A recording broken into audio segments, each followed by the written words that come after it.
Students, welcome to my channel easy learning. I hope आप सब खैरियत से होंगे। चैप्टर इनहेरिटेंस एंड जेनेटिक्स में हम पढ़ रहे हैं न्यूक्लिक एसिड्स के बारे में। इससे पिछली वीडियो में हमने डीएनए यानी कि डीऑक्सी राइबो न्यूक्लिक एसिड के बारे में पढ़ा कि उसका स्ट्रक्चर कैसा होता है, कंपोजिशन कैसी होती है। आज की वीडियो में हम न्यूक्लिक एसिड की दूसरी टाइप पढ़ेंगे जो कि होती है आरएनए यानी कि राइबो न्यूक्लिक एसिड। इसमें हम आरएनए के स्ट्रक्चर और उसके टाइप्स के बारे में पढ़ेंगे और साथ ही साथ हमें इसमें आरएनए और डीएनए के दरमियान डिफरेंसेस भी पता चल जाएंगे। तो स्टार्ट करते हैं आज की वीडियो। आरएनए एब्रिविएशन होती है राइबो न्यूक्लिक एसिड। ये भी डीएनए की तरह पॉलीन्यूक्लियोटाइड से मिलकर बना होता है। न्यूक्लियोटाइड्स क्या होते हैं आपको मालूम होगा, नहीं तो आज के लिए आप मेरी न्यूक्लियोटाइड वाली वीडियो को लाजमी देखिएगा जिसका लिंक मैं ऊपर दे दूंगी। Nucleotide is a combination of sugar, nitrogenous base and phosphate group. अब पहला डिफरेंस डीएनए और आरएनए में क्या आता है कि डीएनए में डीऑक्सीराइबोस शुगर मौजूद थी, जबकि आरएनए के स्ट्रक्चर में राइबोस शुगर मौजूद होती है जिसकी एक तरफ नाइट्रोजीनियस बेस अटैच होते हैं और दूसरी तरफ जो है फास्फेट ग्रुप अटैच होता है और फिर यही न्यूक्लियोटाइड आपस में ज्वाइन टुगेदर होकर आरएनए का स्ट्रक्चर बनाते हैं। आरएनए भी जो है डीएनए की तरह पॉलीन्यूक्लियोटाइड चेन से मिलकर बना होता है, मगर डिफरेंस क्या आ जाएगा दोनों में कि डीएनए का स्टैंड स्ट्रक्चर अगर आपको याद हो तो इसमें मैंने आपको बताया था कि DNA is a double helical structure. DNA में डबल हेलिक्स होते हैं जबकि RNA is a single polynucleotide helical chain. RNA जो है सिंगल स्टैंड पे कंसिस्ट करता है। ये भी न्यूक्लियोटाइड से ही बना होता है। न्यूक्लियोटाइड ही आपस में ज्वाइन टुगेदर होकर आरएनए का स्ट्रक्चर बनाते हैं, मगर आरएनए जो है सिंगल स्टैंड होता है जबकि डीएनए डबल स्टैंड होता है। इसका भी ये जो बेस है वो शुगर और फास्फोरिक हेलिक्स से मिलकर बना होता है। दरमियान में इसके ये नाइट्रोजीनियस बेसिस मौजूद होते हैं। ठीक है, अब थर्ड डिफरेंस डीएनए और आरएनए में क्या आता है कि आरएनए में जो नाइट्रोजीनियस बेस होते हैं वो होते हैं साइटोसिन, ग्वानिन, एडेनिन। बिल्कुल डीएनए की तरह डिफरेंस आ जाता है चौथे नाइट्रोजीनियस बेस में। डीएनए में थायामीन मौजूद होता है जबकि आरएनए के स्ट्रक्चर में थायामीन की जगह जो है यूरासिल मौजूद होगा। बाकी सारा स्ट्रक्चर बिल्कुल सेम होता है। ठीक है, तो डीएनए क्या आरएनए क्या होता है कि आरएनए पॉलीन्यूक्लियोटाइड का सिंगल स्टैंड होता है। इसमें राइबोस शुगर मौजूद होगी, नाइट्रोजीनियस बेस और फास्फेट ग्रुप मौजूद होगा। नाइट्रोजीनियस बेसिस जो आरएनए में मौजूद होते हैं वो होते हैं साइटोसिन, ग्वानिन, एडेनिन और यूरासिल। और अगर हम डिफरेंसेस की बात करें तो पहला डिफरेंस आरएनए और डीएनए में क्या आ जाएगा कि आरएनए सिंगल स्टैंड होता है जबकि डीएनए डबल स्टैंड होता है। दूसरा डिफरेंस डीएनए में डीऑक्सीराइबोस शुगर मौजूद होती है जबकि आरएनए के स्ट्रक्चर में राइबोस शुगर मौजूद होती है।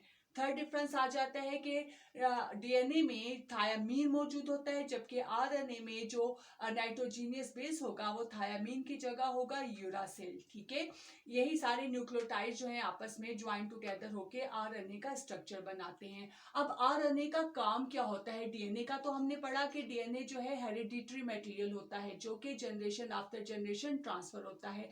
अब आरएनए का क्या काम होता है? अगर आपको मेरी पिछली वीडियोस याद हो तो मैंने आपको बताया था कि हमारी बॉडी में जितने भी करैक्टर्स होते हैं उन सबको एक्सप्रेस करने के लिए हमारी बॉडी में प्रोटीन सिंथेसाइज होती है। जो हर करैक्टर की अलग अलग प्रोटीन मौजूद होती है, उस प्रोटीन को सिंथेसाइज करने के लिए आरएनए की जरूरत होती है। आरएनए का जो मेन फंक्शन होता है वो प्रोटीन सिंथेसिस में होता है। RNA is the major component of protein synthesis. ठीक है, कैसे वो हम प्रोटीन सिंथेसिस वाली वीडियो में देखेंगे। यहाँ पे हम ये देखते हैं कि प्रोटीन सिंथेसिस के लिए जो आरएनए जो है फंक्शन के लिहाज से तीन तरह का होता है। ठीक है, types of RNA on the basis of their function there are three types of RNA: messenger RNA, transfer RNA, ribosomal RNA। काम के लिहाज से RNA की तीन टाइप्स होती है। मैसेंजर RNA क्या होता है? मैसेंजर RNA वो टाइप होती है RNA की जो कि प्रोटीन सिंथेसिस के लिए डीएनए से मैसेज कैरी करती है, उससे हम कहते हैं मैसेंजर RNA। मैसेंजर RNA क्या होता है? It carries messages of DNA for protein synthesis. Protein की सिंथेसिस के लिए डीएनए से जो आरएनए मैसेज लेता है उससे हम कहते हैं मैसेंजर आरएनए। इसकी शेप ऐसे होती है। दूसरी टाइप इसकी आ जाती है आरएनए की ट्रांसफर आरएनए। प्रोटीन बनाने के लिए अमाइनो एसिड की जरूरत होती है। अमाइनो एसिड्स मौजूद होते हैं हर सेल के साइटोप्लाज्म में।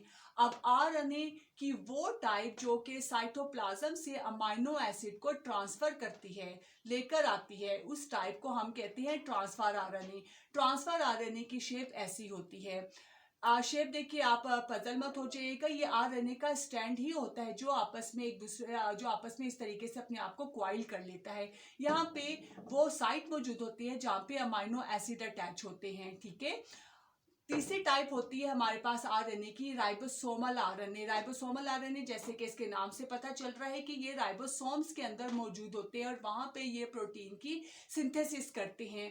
अब messenger RNA, transfer RNA, ribosomal RNA किस तरीके से डीएनए से मैसेज लेते हैं, अमाइनो एसिड ट्रांसफर करते हैं और फिर प्रोटीन की सिंथेसिस करते हैं, ये तमाम प्रोसेस जो है वो हम प्रोटीन सिंथेसिस वाली वीडियो में कवर अप करेंगे, जिसमें आपको ये तमाम प्रोसेस जो है सही तरीके से समझ आएगा। तो लाजमी आप मेरी इससे नेक्स्ट वीडियो प्रोटीन सिंथेसिस वाली को लाजमी देखिएगा। यहाँ पे हम सिर्फ टाइप्स पढ़ रहे हैं आरएनए की। ठीक है। तो आप सिंपल इतना याद रखिए कि आरएनए 3 तरह का होता है। मैसेंजर आरएनए जो कि डीएनए से मैसेज को कैरी करता है, ट्रांसफर आरएनए जो कि प्रोटीन सिंथेसिस के लिए अमाइनो एसिड को ट्रांसफर करता है, लेकर आता है, और राइबोसोमल आरएनए जो कि राइबोसोम्स के साथ अटैच होता है और प्रोटीन सिंथेसाइज करता है। ठीक है। तो ये था हमारा आज का टॉपिक। आई होप आपको समझ आ गया होगा। कोई क्वेश्चन हो, कोई बात पूछनी हो तो आप उसको लाजमी कमेंट में पूछ सकते हैं। समझ आ गया हो तो मेरी वीडियो को लाइक कर दे और प्लीज मेरे चैनल को सब्सक्राइब कर दीजिए। इंशाल्लाह ताला आपसे नेक्स्ट वीडियो में मिलते हैं प्रोटीन सिंथेसिस वाले टॉपिक के साथ। आज के लिए इजाजत दीजिए। अल्लाह हाफिज।